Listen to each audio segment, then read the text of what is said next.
Hi guys. One of the students had some question about geometric series, how to manipulate them. So I'm gonna just show you a couple of quick examples. Hopefully this will help. If you're still not clear, maybe Monday before we start the new section, I can quickly see if you have more question on this issue. Okay. So basically, the first thing we need to know: geometric series must basically have are the series of this form: n equals to 1 to infinity, some constant a, then times this ratio r raised to the n minus 1. So this is pretty much what we call a geometric series. Okay, now sometime you may have a series that is geometric in nature, but it may not have the exact right form. Okay, so what you want to do, you want to manipulate it to put it in this form. Now, one of the reasons why you want it in this exact form, because as you know, if your ratio is in absolute values less than 1, then this geometric series converges, and it actually converges to this number a over 1 minus the ratio r. So that's why it's important to understand what the a is and also ultimately what is your ratio. So here's some examples. For example, let's suppose we have this series n equals to 1 to infinity of just 1/2 raised to the n minus 1. So as you look over here, of course, you can see that already we have the n, of course, it starts from 1. We have our r to the n minus 1. So really the only thing is missing is the a. But obviously, anytime there is nothing in front, you can always think as 1 being there, which of course is always there. We just don't write it. So in this case, you do have a perfect match. Your a would be 1. And of course, your r would be 1/2. Okay, so this is of course, it's almost there. We just have to basically make a quick realization that there is always a 1 in front of everything, so you can basically take your a to be 1, because you don't want to mess with this because this already has the right form. Okay, so here's one quick example. Let's look at another one.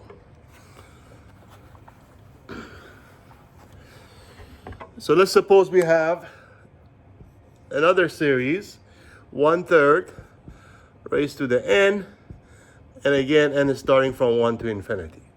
So now as you compare this, you notice that, of course, yes, you may take a to be 1, but the only problem is a can only be identified after you have the correct form here, which is you have to have something, a number raised to n minus 1, where you have n, of course, right? So what you want is n minus 1, but right now your exponent is n.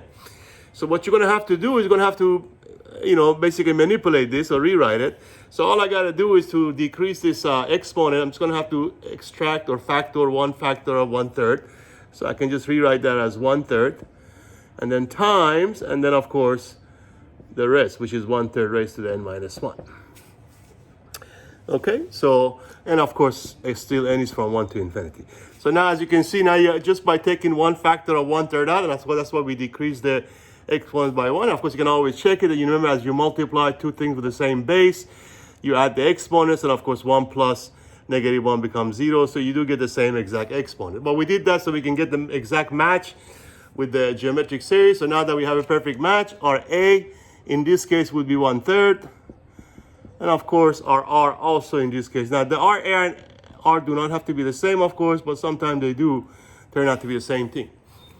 I believe in our last example that wasn't the case, right? A was 1 and r was 1/2. Okay, so anyway, here's another example. Let me show you one more.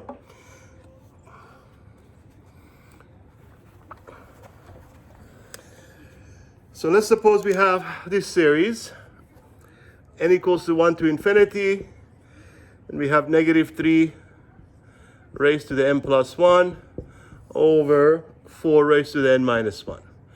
Okay, so now we're going to have to do a little bit more work, because obviously we can see, well, the 4 to the n minus 1 obviously has the correct exponent, because remember at the end you want n minus 1, but the problem is this numerator. So right now we have n plus 1. So in order for me to get from n plus 1 to n minus 1, now once I get the same exponent as down here, n minus 1, then I can put it into the same fraction, and then of course we can get the exact form. But right now, my concern is how to go from n plus 1 to n minus 1. So obviously if you subtract 2 from n plus 1, you get n minus 1, right? Which means if you extract 2 factors of -3, you should be able to reduce that exponent to n minus 1. Okay, so it will be -3 times negative. Because remember, every time you take a factor of -3, the exponent goes down by 1. You take the first -3 out, that becomes n just n, basically, and then you take another negative 3, it becomes n minus 1, which is what you want. And then, of course, you still have the rest, which is negative 3 raised to n minus 1. Over the same thing, 4 to the n minus 1. Okay? And so that was basically the idea. So the whole point of this is always try to make your expression looks to match exactly what you're supposed to have for the geometric series. So now you clean this up. So negative 3 times negative 3 becomes 9, of course. And then, of course, you still have the negative 3 to the n minus 1 upstairs. You have 4 to the negative 1 down here. So now you can actually put both of those together into one fraction. Because remember, we have a semi-exponent. So you can just write that as 9 times negative 3 over 4, the whole thing raised to n minus 1.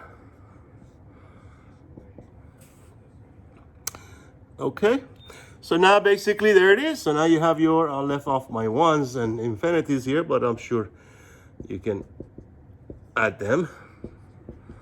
So now you can see, of course, that we got a perfect match again, right? Just by doing a little algebra. It's really mostly arithmetic. Algebra is what you're doing to manipulate. But sometimes if you don't see, some of the examples, you may have you may not quite catch it first time around. Anyway, so in this case, our A would be